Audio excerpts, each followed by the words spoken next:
I just made a video before this for you guys for today's upload, for the Patreon, for the membership.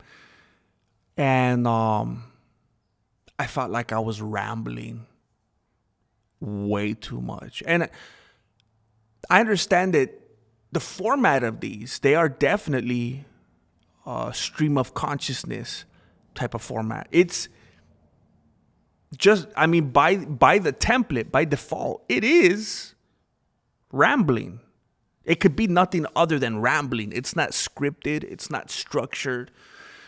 But it was too much. It was too much for me. It felt, I was talking about how this morning I've had an energy drink, I've had a Pepsi, I've had a black coffee, and I feel like I kind of just made this concoction of strange activity within me.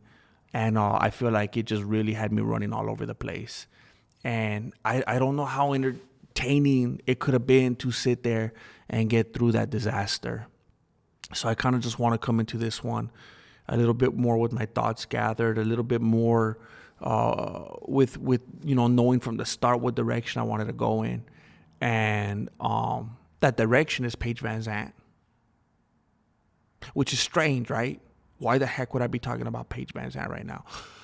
Well, there's been a lull in the UFC activity, potentially that five week gap, I believe. And I don't think that entirely shuts down everything, because what are we talking about most of the time anyway? I mean, I know it's nice when there's been an actual event and we're like, oh, snap, this dude broke his arm. There was an early stoppage over here. Did Jason Herzog bet on this fight again? Look at this dude got poked in the eye. This dude took down his chonies. I mean, there's nothing like coming fresh off of an event. But if we're going to be honest, what do we talk about most of the time? It's the extracurriculars. 10 fighters, 10 undefeated fighters for no reason whatsoever got cut from the UFC this weekend. I think I know what it is. I think it's that Paramount probably overpaid and they got to cut some corners now.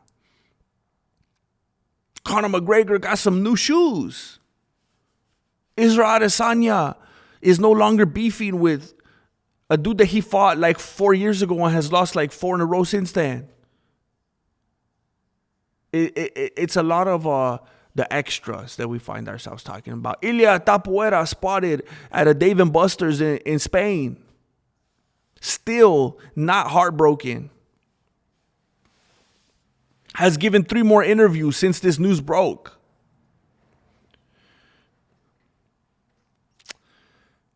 Well, today I looked up the news, not being too afraid of the gap in events. Because like I said, I know there's a lot of stuff to see that's going on.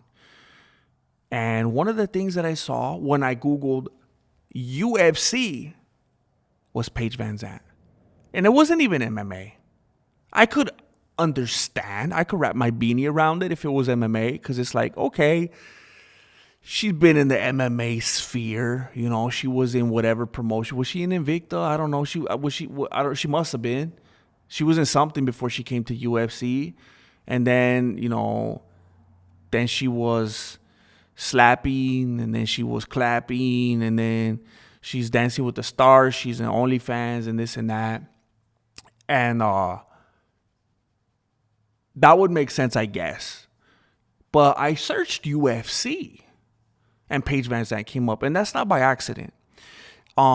These people that write the articles, they have to tag it with some kind of SEO. You type in what you want to pop up when people look for certain terms. So somebody took it upon themselves, and it wasn't only one article, it was several, and I didn't look through all of them, and I don't even remember the one that I did look at. But whatever website that was, whoever wrote that article took it upon themselves to tag it with UFC, which is misleading. I don't think she has any fights left, does she? So Paige VanZant popped up. And again, I mean, I have to defend why I'm talking about her. Because why am I talking about her? There's other news, right? Like I said, there's the extracurriculars. Well, today, all I'm seeing is a bunch of articles about Dana White having to testify. And I swear, I tried to read it. But I was so bored out of my beanie, I couldn't even get through what's going on. I don't know. Some dude from I think he was a light heavyweight, has some issue, and now Dana White has to go testify. I don't know. And there's rumors about a surprise opponent for Pereira, which it could be anybody, it could be everybody. Joe Rogan's always talking about the most random stuff because he's always getting tricked by AI. He's like everybody's grandpa on Facebook now. And then this particular article is on bjpenn.com, and BJ Penn's all these days. So it's like, who knows what this dude's even rambling about? I don't even know how BJ Penn is still, I don't know how he comes up with all these articles. He's like the most prolific journalist out there. BJ Penn's coming out with like 15 articles a day. And then apparently Paulo Costa's out of something, and it's ridiculous. So Paige VanZant's talking about how some dude on OnlyFans requested that she step on the phone, so it looks like she's stepping on his face, you know, which I don't understand. I don't get it. He requested that she step on the phone and say that he's been a bad boy. That's the news right now when I look up UFC. And here's the reason that I bring this up. Here's what that made me wonder. Why is there any incentive anymore for people to be in the UFC? Paige VanZant probably made more from stepping on that phone and saying he's a bad boy than she made fighting Michelle Waterson. These dudes that are going to dirty boxing, bare knuckle boxing, that are going to box Jake Paul, that are now they're not even having to box Jake Paul anymore. These dudes have found ways to sidestep that whole thing. Because once upon a time, whether it was Askren, Woodley, Silva, there was just people, boom, boom, boom, and potentially others that always fall by the wayside for whatever reason. Contractual, not the right amount of money, who knows. But it was like, okay, got to go fight Jake Paul then, I guess. And then at a certain point, they're like, hey, people might want to see us box, and it doesn't necessarily have to be against Jake Paul. So we don't have to have a big segment of the people in the MMA community hating us because they just take the rage bait and get all full of hatred every time Jake Paul is any kind of an event. We don't have to look like we ruin our entire legacy if we lose to him. Can't beat him. That's not in the contract. Like, what can we do? There's all these people, whether it's boxing or OnlyFans, that they have found ways to make better, faster, easier money than they ever could have on UFC. So what in the world keeps anybody in the UFC anymore? Is it the label, the branding? Is it being able to say, I'm a UFC fighter? Is it just competition? Is it people that are driven by other things like John Jones? Is it just contracts? Are the people that we're seeing still in there only because they have 3, 4, 5 fights left? It doesn't. I mean, even Conor McGregor, the dude that made the most money to be made, period, in UFC, pay-per-view king, he had to go out and shoot Roadhouse. He had to go out and do his whiskey thing. He had to go do his BKFC thing. He had to go box Mayweather.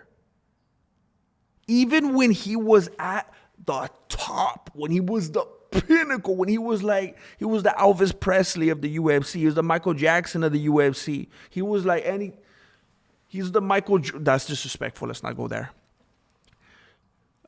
I was going to say Michael Jordan, but he's still at the peak. At the peak. And you know him and Dana White were like this. He could have had what... Dana White gave him the best that he was willing to give him. And I say that very specifically, not the best. He gave him the best that he was willing to give him. Conor said, I got to go box then, homie. It's just not there. I don't know if Paramount changes that. Probably not. That's probably why they're cutting people all the time. They're cutting people now that are undefeated in the UFC. And maybe it's because Paramount overpaid and now they got to cut some corners. So I don't imagine them starting to put these fighters now on big, gigantic, crazy, stupid salaries like NBA players, NFL players, MLB players. That was kind of the dream for a lot of people for a long time. Maybe when they finally go mainstream, they'll start getting that real, respected athlete kind of money. Chale. You could be the biggest draw ever in the UFC and still have to go box. What in the world keeps these dudes in there? Does Dana have some dirt on them? Is it just the contracts? It seems like it's a stepping stone these days. It seems like being in the UFC will make you legitimate enough to be able to do the other things. Because think about it. Some of these people that, people will buy these boxing matches now and watch them. Like, imagine like whoever did, and I know a lot of people don't, but imagine the people that did pay for Woodley versus Silva. The people that tuned in. The people that showed up and watched it in the building. Would any of them have cared to watch that if those dudes weren't fighters in the UFC? No, because they'd be like, who are they? And I know you're thinking Pride, or okay, Pride, whatever.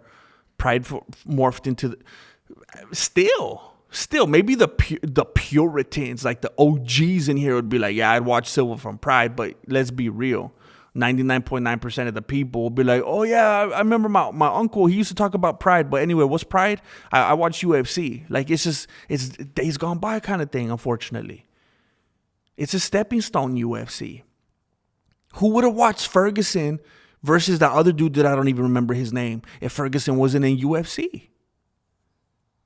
Who would have watched Conor McGregor versus Mayweather? Well, they probably would have watched it because people watch a Mayweather fight just to watch him lose. But people would have been like, who is this McGregor guy? Would anybody have watched Jake Paul versus, when he just started against Askren, if Askren wasn't in the UFC? Probably not, because people already didn't want to see Jake Paul and they wouldn't have known Askren. But they knew Askren enough from the UFC that they were like, hopefully this guy shuts this dude up. And, he has enough in the tank just from being a UFC fighter, even though they didn't really think it through about, capabilities in a boxing ring or whatever. Would people be paying? Because reportedly she has made like stupid money on OnlyFans, Paige VanZant. Would people have paid that kind of money to Paige VanZant if she wasn't in the UFC? Even if you'd like to say otherwise, no. I mean, I know. It's not the hardest thing in the world for women, for attractive enough looking women to make money like that, because dudes are cochinos and they'll cough it up. That's why most dudes in the world do what they do. That's why they get up and go to work. That's why they exercise. That's why they eat clean. That's why they train. That's why they manscape, even though it attracts more men than women when you manscape. But it's like they do it for the money, the power, the women. Like that's what it is. That's the trifecta for them. But there's a lot of women on OnlyFans that you'll see on these podcasts and stuff. It's like what? Like 1% of the women that make all the money and everyone else is broke and they're just shaming themselves for no reason and they don't make any money whatsoever. They have a couple of like step cousins that kind of feel sorry for them, and they've always been a little bit curious, but they don't want to make things weird in person, and maybe they make a fake account. But for the most part, it's because, oh snap, I know that. And there's this familiarity thing, this mystique, like they remember her and, her and Rose or her and Watterson, and they're like, hey, I was titillated back then, I'm intrigued. That's why people make that gross like anime and stuff from like Family Guy and like The Simpsons and stuff, because they're like, oh, I always wondered what Marge would look like, because when you have that kind of familiar, or like when you have a teacher or something when you're a little kid and, you start getting a little bit older or whatever, there's that fascination, and if there could be kind of like a million girls on OnlyFans, and it becomes that kind of thing where your parents give you a few bucks and you go to Blockbuster, and now that you actually can rent a movie, you don't know what you want. It's like you get that choice paralysis, you know? But then when you see Paige VanZant, he's like, I remember her.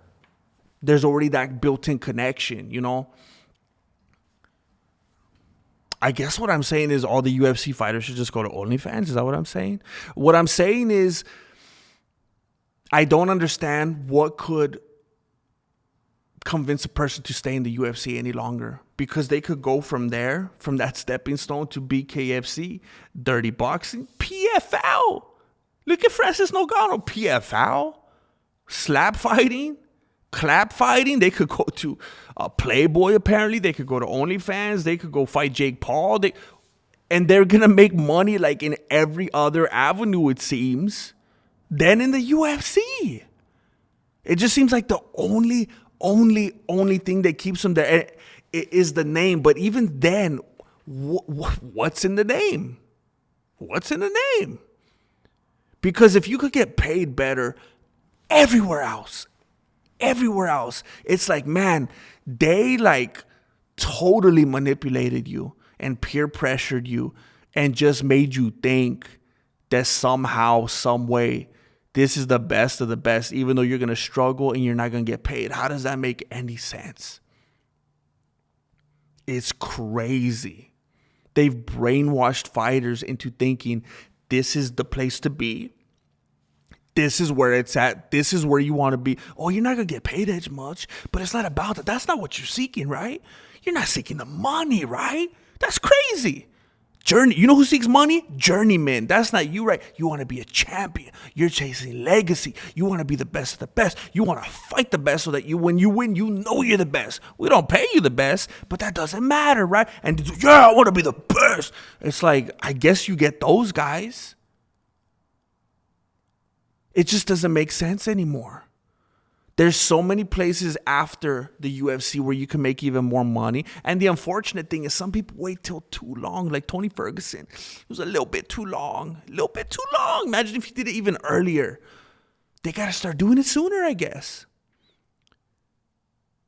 They could make more money elsewhere. The UFC has become a stepping stone. And I don't know what keeps these people there aside from just absolutely being brainwashed. It's just amazing, perfectly crafted branding. That's all it is.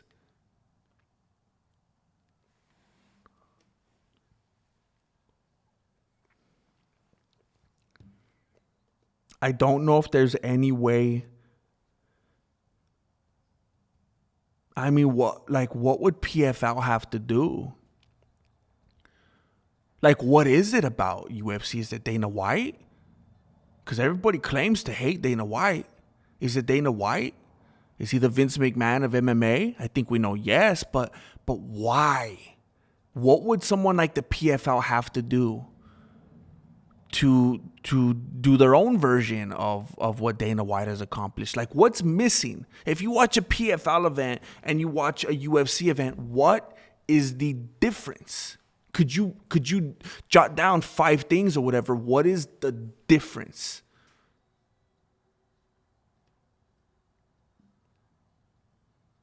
It seems like if I had to answer that question, and it seems like, I don't know if this is a good answer, because maybe I feel this way because I've been watching the UFC and therefore these dudes are more familiar to me. And if I would have been watching PFL, then those dudes would have been more familiar to me. But I think it goes back to what Dana White used to say about Vince McMahon.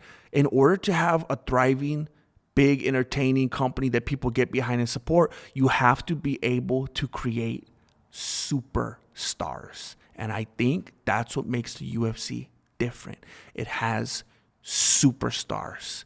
And do you remember what Dana White said that Vince McMahon said that you have to do in order to be able to create superstars? You have to be able to choose the outcome of the fights.